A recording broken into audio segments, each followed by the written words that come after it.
¿Qué tal, amigos? Segunda parte de cómo prevenir fraudes digitales, lo que está aconteciendo en América Latina. Y hoy estamos hablando con un joven ejecutivo dedicado al tema que tiene que ver con ciberseguridad, David López, y es la persona que tiene experiencia precisamente en la parte pues, financiera, pero también otro tipo de industrias y demás. Bienvenido, bienvenido, mi querido David, al programa. Fernando, muchas gracias por la invitación. Muy contento de tus iniciativas y definitivamente tener estas conversaciones en lo personal, y estoy seguro que para ti también es de mucho placer. Pues empecemos. Pero imagínate la gran cantidad de empresas de tamaño medio chico que no tenían nada y que les tocó invertir para subsistir con escenarios de teletrabajo. Y ahí nosotros tenemos una tecnología bien interesante que ayudó a esos requerimientos de acceso seguro y que de alguna forma la posicionamos diciéndole a la gente de cualquier empresa, de cualquier tamaño, de cualquier industria. El reto no es que la gente acceda. Para eso tú prendes una VPN que hasta ahí gratis y vas a estar trabajando. El reto es realmente que la gente acceda de una forma segura para, por ejemplo, evitar los ataques laterales que son muy comunes en nuestros días. Desde antes de la pandemia y ahora mucho más.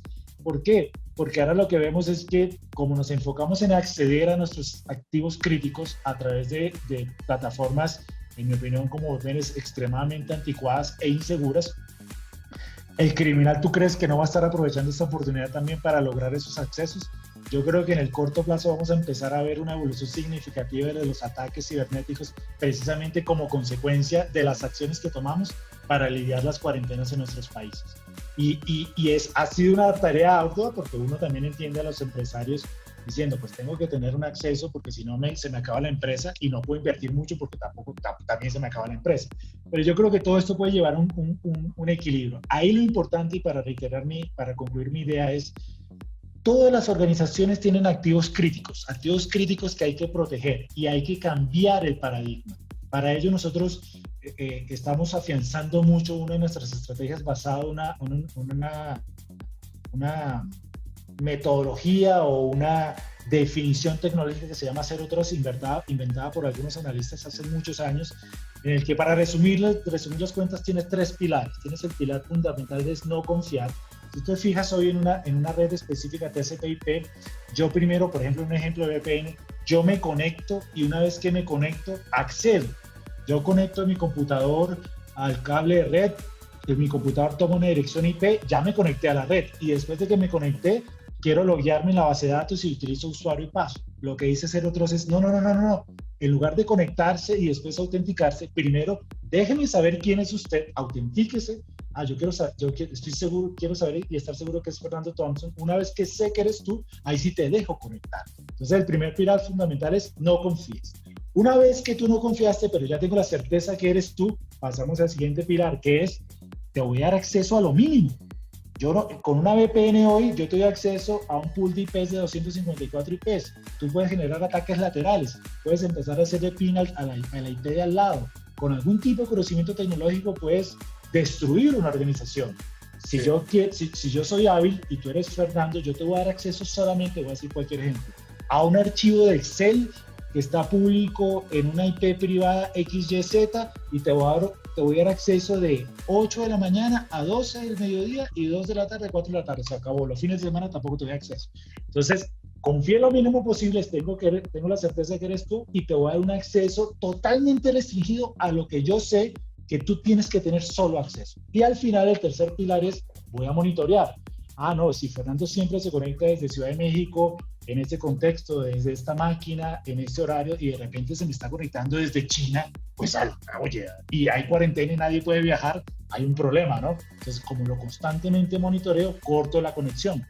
Eso es Zero Trust y nosotros tenemos tecnologías muy evolucionadas alrededor de ayudar a esto. Y esto es una definición tecnológica, Fernando, que el mundo está tomando muy en cuenta, mucho más en nuestros momentos, y que definitivamente hay una forma muy simple de hacerlo. También es cierto que hay muchos fabricantes que tienen diferentes abordajes, pero nosotros desde Apigate estamos ayudando a que puedan conseguir ese equilibrio entre funcionalidad y seguridad y que sean proyectos viables.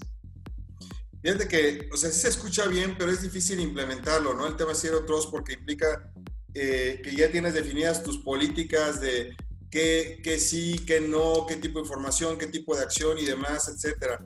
Y por otro lado estaba pensando, ahorita cuando estabas hablando tú de la infraestructura crítica que existe en nuestros países, en América Latina, por ejemplo, en los aeropuertos, que la verdad es que es relativamente fácil para un hacker poderse meter a una torre de control, ¿no? Y las consecuencias podrían ser realmente nefastas. En un día de neblina le subes o le bajas, ¿no?, algunos metros sobre la pista de aterrizaje, y ya estamos hablando directamente de vidas.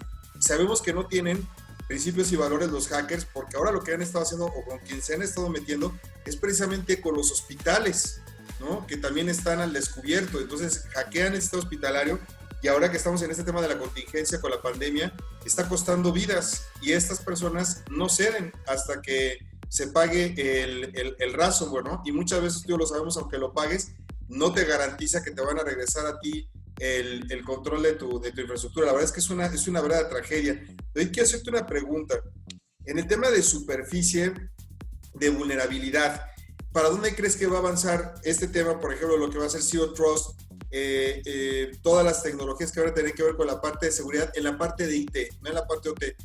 ¿Dónde ves tú que van a evolucionar a mediano y a largo plazo? ¿Dónde vamos a estar dentro de 3 años? ¿Y dónde vamos a estar en el largo plazo? Para nosotros sería 5 años, en 5 años. ¿Qué va a ocurrir? Machine Learning, inteligencia artificial, Internet de las cosas. Platícame, por favor. Yo creo, eso es una fantástica pregunta, Fernando. Nosotros desde nuestras áreas de investigación y desarrollo, desde hace muchos años hemos invertido en Machine Learning. Hemos invertido en esto por muchas razones, pero principalmente una. Los ataques, sobre todo en la banca, cada vez son más sofisticados y cada vez son más voluminosos.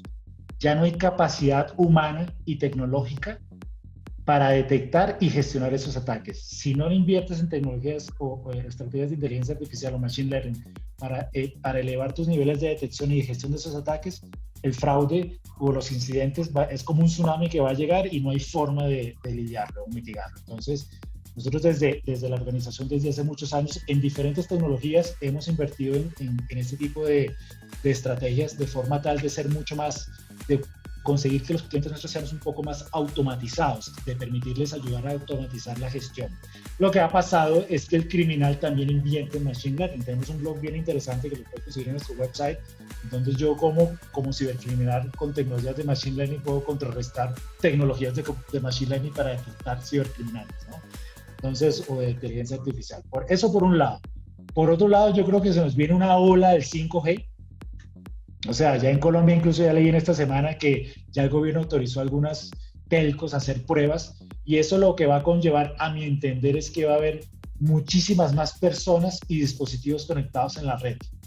En términos de aumentar velocidad, en términos de densidad, eso va a involucrar un grandísimo reto para todas las organizaciones, para los fabricantes en términos de tecnología de prevención de fraude, porque ahora yo no sé si estoy lidiando con Fernando o con la lavadora de Fernando, con la nevera de Fernando, y puede haber un criminal que, si bien es cierto, te puede hacer un ataque de ingeniería social a ti y te engaña, puede haber un criminal que le instale un ransomware a la nevera y también me va a engañar a mí como banco.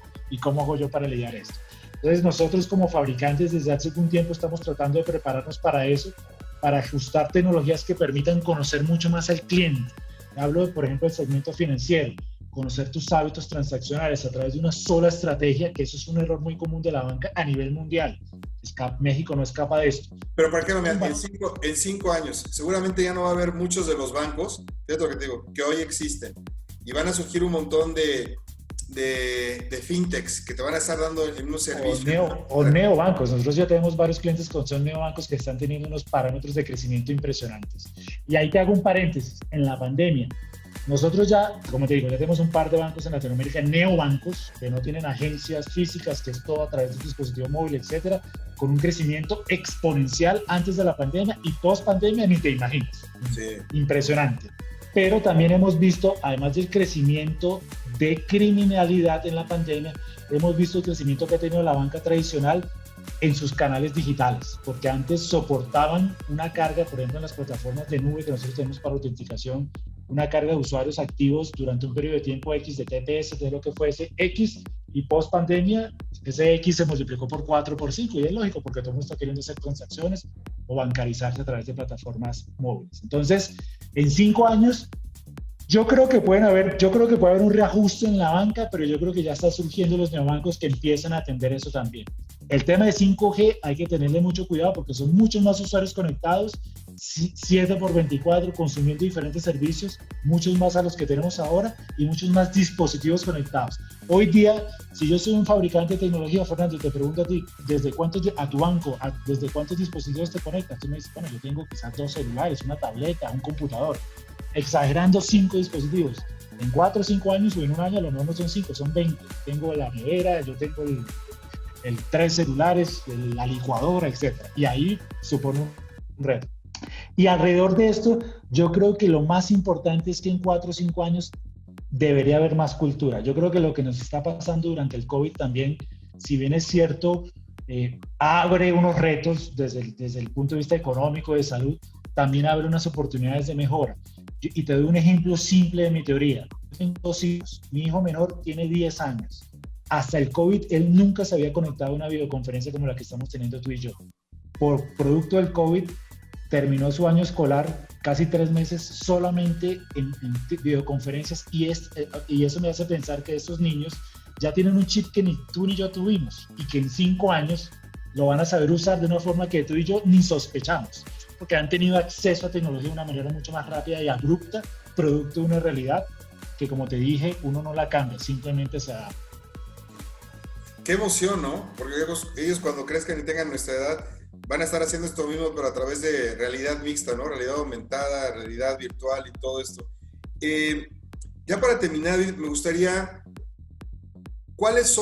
que me contaras cuáles son los 3 principales dolores de cabeza que están enfrentando los CEOs hoy en materia de ciberseguridad, o si no los tienen, y uno de ellos entonces es la ignorancia, y por no saber el tamaño del problema que se tiene, donde hay veces que me ha tocado a mí ver foros en el dark web, donde la verdad es que comparten más información y tienen un montón de recursos los malos, ¿no? Con toda la información que se comparten y todas las herramientas que se ofrecen a cambio de bitcoins o de alguna otra criptomoneda.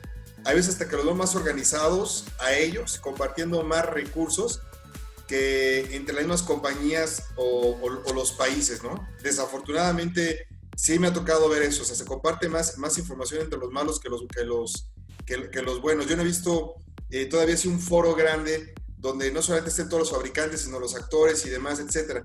Y que estén ahí los CEOs viendo pues, qué es lo que tienen que resolver, a qué se van a enfrentar sus clientes, qué es lo que va a pasar con el futuro de su empresa y demás. Los 3 principales dolores de cabeza con este contexto, ¿cuáles serían de los CEOs? Antes de responderte, estoy muy de acuerdo contigo y eso te iba a comentar en una pregunta del pasado. Nosotros detectamos a través de nuestros servicios de ciberinteligencia ataques a bancos de todo el mundo. Me ha pasado en México y conseguimos un ataque a algún banco X que no es cliente nuestro y la buscamos y le decimos, oye, estás teniendo ataques, y nos dice, no, nosotros no tenemos ataques, quien tiene ataques es el banco de al lado. No funcionamos como agremiación y los malos sí están agremiados, a tal punto que tú vas a un buscador y puedes conseguir muy fácil cómo hacer phish kits, ataques, etcétera, y nosotros no somos capaces de decirnos, me están atacando a mí, ayúdame, que esta información, esta forma de reaccionar te va a ayudar a ti. Yo creo es muy buena pregunta frente a los 3 principales retos. Yo me atrevería a decir que uno es la transformación digital propia que viven los negocios, y hablo de cualquier industria. Los CEOs están teniendo necesidad de volcar la comercialización de sus productos o sus bienes a instancias digitales. Y eso puede ser muy bueno o muy fácil o muy retador dependiendo de la industria, ¿no? Y construir una estrategia, construir una metodología, construir un proceso, construir una organización alrededor de esa transformación digital, no me cabe la menor duda que es uno de los principales retos que tiene cualquier empresario, cualquier dueño de empresa, cualquier CEO a nivel mundial. Y eso desencadena el siguiente reto, que es, y súmale el tema COVID, yo tengo que transformarme digitalmente, tengo recursos limitados en términos de gente que está conectada remotamente desde sus casas, etcétera, en términos de economía, de posibilidad de inversión. ¿Cómo hago yo para utilizar los recursos de la mejor forma? ¿Cómo hago yo para masificar mis proyectos, maximizar la ejecución de nuestros proyectos?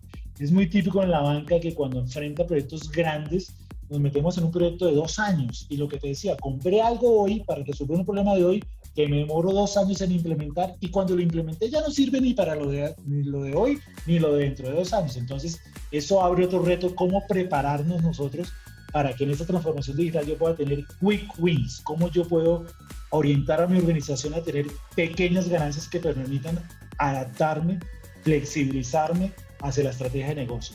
Y yo creo que el principal reto es el término de ciberseguridad. ¿Por qué? Porque en la medida que tú estás expuesto, tecnológicamente hablando, estás conectado a Internet, vivimos en un mundo en el que definitivamente estás pudiendo ser víctima de un ataque criminal. Y eso supone un riesgo gigante que todos los CEOs no solamente tienen que considerarlo, sino tienen que interiorizarlo como parte de sus estrategias empresariales. Hoy más que nunca la ciberseguridad y la prevención de fraude tiene que ser parte de la ADN de una estrategia de una organización de cualquier industria. Porque si no la tomas en cuenta, como pasa mucho en nuestros países, el primer ataque quiebra la empresa. Mira, la gran mayoría de las empresas que hacen que se genere el Producto Interno Bruto, y estoy hablando de América Latina y estoy hablando también inclusive de Estados Unidos, son la micro, la pequeña y la mediana empresa. Y ahí también hay sus CEOs, que puede ser el papá, el dueño del negocio y tiene a sus hijos ahí trabajando y demás, y él es el CEO y está trabajando y tiene sus clientes y demás, etc. Ese sector hoy es el más abandonado, porque es el que invierte menos o ese que tiene menos presupuesto para meter en este tipo de cuestiones y demás, etc. Y yo creo que es por donde se están sirviendo también con la cuchara grande los hackers, porque no están protegiéndose y le están dejando instalar ransomwares, le secuestran información de sus clientes, le cierran la base de datos de pagos y facturas, cuentas por cobrar y demás, etcétera. Así es. Y no hay nadie que le ayude, ¿no? ¿Ustedes tienen soluciones para la micro, pequeña y mediana industria? Claro, Fernando, nosotros entendimos que la problemática de fraude es global, es multivertical y es multitamaño. O sea, usualmente nosotros tenemos conversaciones, por ejemplo, con bancos de cualquier tamaño. Obviamente tenemos bancos muy grandes, clientes que nos dicen, claro, ustedes tienen una tecnología avalada por Gartner, por Forrester, esas son las tecnologías que yo quiero contemplar en mi estrategia de prevención de fraude. Pero cuando vas a decirle esas tecnologías al banco mucho más pequeño, ese banco mucho más pequeño te dice, no, claro, tú tienes el cliente gigante, yo no soy ese cliente, yo no te puedo comprar. Nosotros entendimos hace muchos años eso y lo entendimos de la siguiente forma, Fernando. Nuestra labor al principio era decirte, tienes que prevenir fraude, pero al final entendimos que nos estábamos equivocando por una simple razón.